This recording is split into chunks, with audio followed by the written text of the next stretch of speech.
There certainly are examples where an actor was right to turn down a role that went on to become iconic. Will Smith still gets plenty of flack for saying no to the part of Neo in The Matrix, for instance, but when you hear his side of the story, it makes absolute sense. Similarly, John Travolta turned down Forrest Gump to do Pulp Fiction, which is a win-win, and Kirsten Dunst said no to the Mina role in American Beauty because she didn't want to kiss a 40-year-old Kevin Spacey. You can't really blame the decision-making in any of these cases. However, sometimes the reasoning behind turning down a huge movie role is just stupid. So with that in mind, I'm Ellie with Whatculture here with 10 actors who turned down iconic roles for stupid reasons. Want to stay safe online and save big?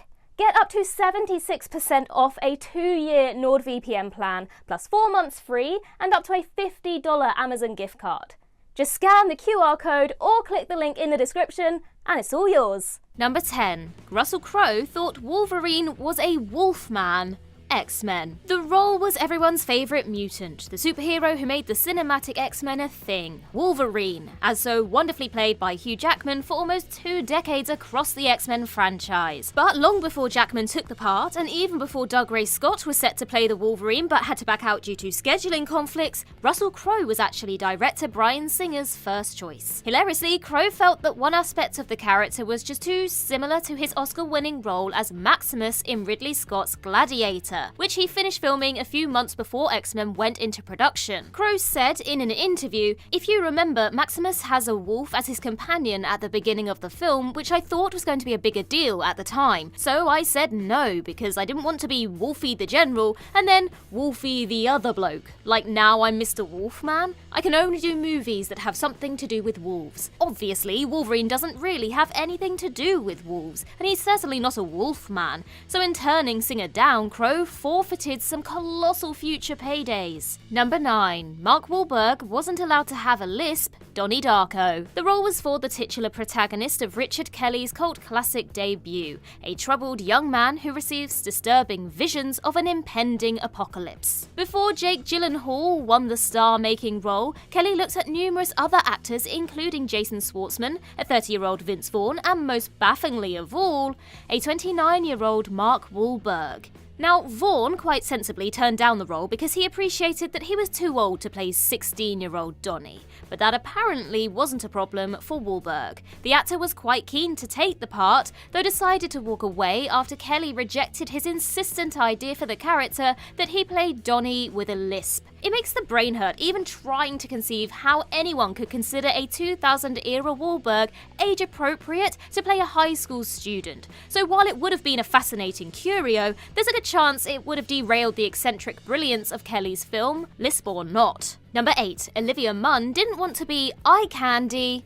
Deadpool. The role was for Deadpool's put-upon girlfriend Vanessa, best remembered for treating Way to a pegging session and getting put in harm's way quite often. And Fox's first choice for the character was Olivia Mun. Shortly after Deadpool's release, Mun was vocal about saying she turned the role down because she didn't want to play the girlfriend character yet again, and was disappointed that Vanessa wasn't given any opportunities to be physical throughout the film.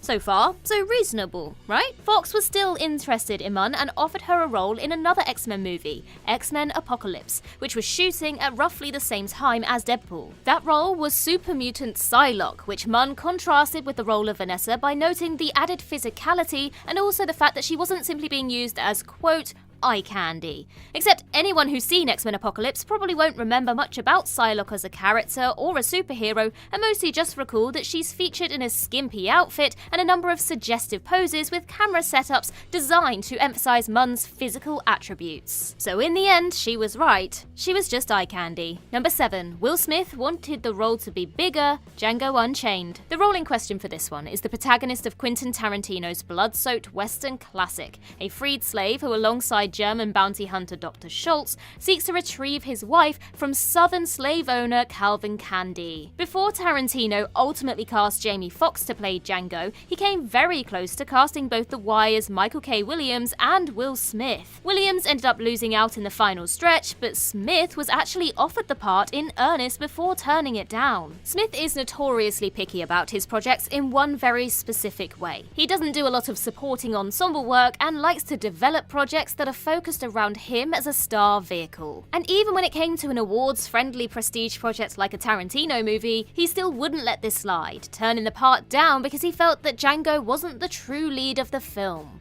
Smith said in an interview years after Django's release, Django wasn't the lead, so it was like, I need to be the lead. I thought it was brilliant, just not for me. While the film went on to receive 5 Oscar nominations, including Best Picture, Smith decided instead to co-star with his son Jaden in M. Night Shyamalan's atrocious After Earth and won 2 Razzie Awards for Worst Supporting Actor and Worst Screen Combo. Number 6. Shan Connory didn't understand the scripts, The Matrix and The Lord of the Rings. 2 roles now. In The Matrix, Shan Connory was offered up the role of Morpheus, which of course eventually went to Lawrence Fishburne. And because that's not bad enough, Connery also rejected an offer to play Gandalf in the Lord of the Rings trilogy, as was subsequently accepted by Ian McKellen. Amusingly, the reason he turned both of them down is the same in both instances. Connery didn't understand the scripts and passed on them. Peter Jackson was so keen to have Connery be a part of his epic trilogy, he even convinced the producers to offer him $10 million per film, as well as a 15% cut of the trilogy's box office. This would have netted Connery approximately $400 million, and though the Bond icon is said to be worth north of $100 million regardless,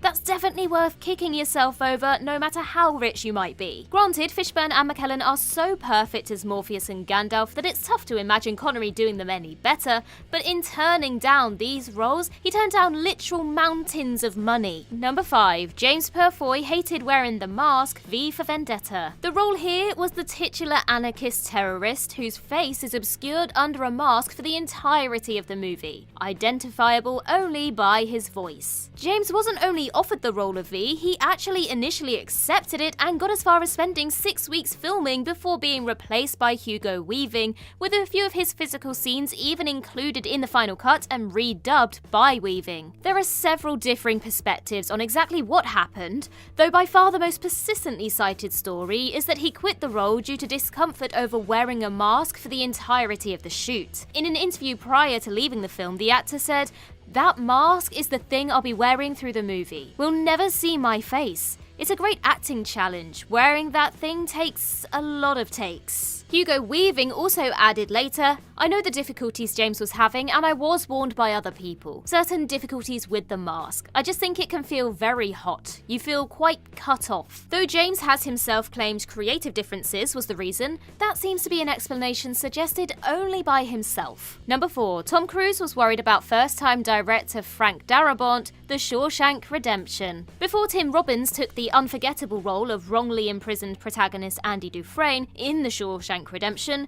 the part was offered to the on-the-rise Tom Cruise, who ultimately said no. Cruise wasn't keen on the prospect of first-time filmmaker Frank Darabont directing. Meanwhile, production company Castle Rock Entertainment was busy trying to convince Darabont, who wrote the film and had first refusal to direct, to let Rob Reiner helm it instead. In Darabont's own words, he was offered a load of dough to give someone else the reins, but he stood firm, causing Cruz to exit the project, which led to Robbins taking the part instead. Now, being wary of a first-time director isn't the dumbest thing an actor can do, but when said movie goes on to receive 7 Oscar nominations and Darabont's Best Director omission continues to be cited as one of the Academy's worst ever oversights in the category, it's clear he screwed up big time. Now, it does seem that Cruz attempted to rectify his skepticism of inexperienced filmmakers in recent years by starring in Alex Kurtzman's The Mummy reboot, but well, we all know how that went. It is tough to imagine Cruz having the subdued qualities to make Andy work, honestly, at least in the deeply dignified and understated way that Robbins did anyway. Number 3, Tim Roth wasn't ready to be on a lunchbox Harry Potter. The role in this case was the legendarily cold Hogwarts professor who, despite his earlier animosity towards Harry Potter, is ultimately revealed to be one of the saga's unsung heroes. Before Alan Rickman accepted the part and made it so dryly and wonderfully his own, the role of Snape was offered to Tim Roth. Roth, who steered clear of franchise fare and clung pretty aggressively to low-key indie dramas throughout the most of the 1990s, wasn't prepared for the commitment required of a large-scale multi-film production that ultimately spanned almost a decade. Roth elaborated, saying, "If I had done it, everything would have changed. That's the nature of the randomness of life. It would have been nice to have a 7-year gig, that's a nice and comforting space to be in, But no, I think the better man for the job did the job. In a more recent interview, he perhaps put it best. He said, "I wasn't ready to be on a lunchbox, I really wasn't." Ironically, Roth turned down a colossal payday in order to appear in Tim Burton's much-maligned Planet of the Apes reboot instead, where any franchise potential was quickly stamped out due to critical disdain and Fox's dissatisfaction with the end result. Rickman nailed it beyond any fan's expectations, of course, but it's easy to imagine Roth giving his own remarkable rendition as well. Number 2, Christina Applegate was scared of being typecast, Legally Blonde. The role here is for Elle, a seemingly stereotypically ditzy sorority girl who, in an attempt to win her ex-boyfriend back and be taken more seriously, enrolls at Harvard Law School. The part inevitably went to Reese Witherspoon for both theatrically released movies, and she's set to reprise the role for an upcoming third film, but it was previously turned down by the terrific Christina Applegate. Applegate, who had just spent a decade playing dumb blonde Kelly Bundy on the hit show Married with Children, was worried that taking such a role would result in her being typecast in movies. Applegate said, "The script came along my way, and it was right after I had just finished Married with Children, and it was a blonde who in that first script didn't win it but ends up going to Yale or Harvard, I don't remember. I got scared of kind of repeating myself." That of course entirely glosses over the fact that Legally Blonde is actually concerned with subverting expectations and making Elle a smart, resourceful and relatable character. The actress has since expressed her regret, adding, "What a stupid move that was, right?" Number 1, Ralph Macchio thought it was about a kid, a car and plutonium pills. Back to the Future. The role here was for the effortlessly charming teenage protagonist who ends up travelling back in time from 1985 to 1955, where he crosses paths with his own parents and risks erasing himself from existence. Though Michael J. Fox was always the first choice to play Marty, scheduling conflicts with Fox's TV show Family Ties initially prevented him from being cast. The filmmakers consequently settled on Eric Stoltz to be his replacement, who lasted just 4 weeks before being replaced with a now available Fox, but the part was first offered to the Karate Kid's Ralph Macchio, who promptly said no. Macchio turned down the part after apparently misunderstanding the film's pitch and believing it to be about nothing more than a kid, a car, and plutonium pills. We're going to assume Macchio either didn't get a script before being offered the part, or only bothered to read a few pages, because that's quite the off-base assumption right there.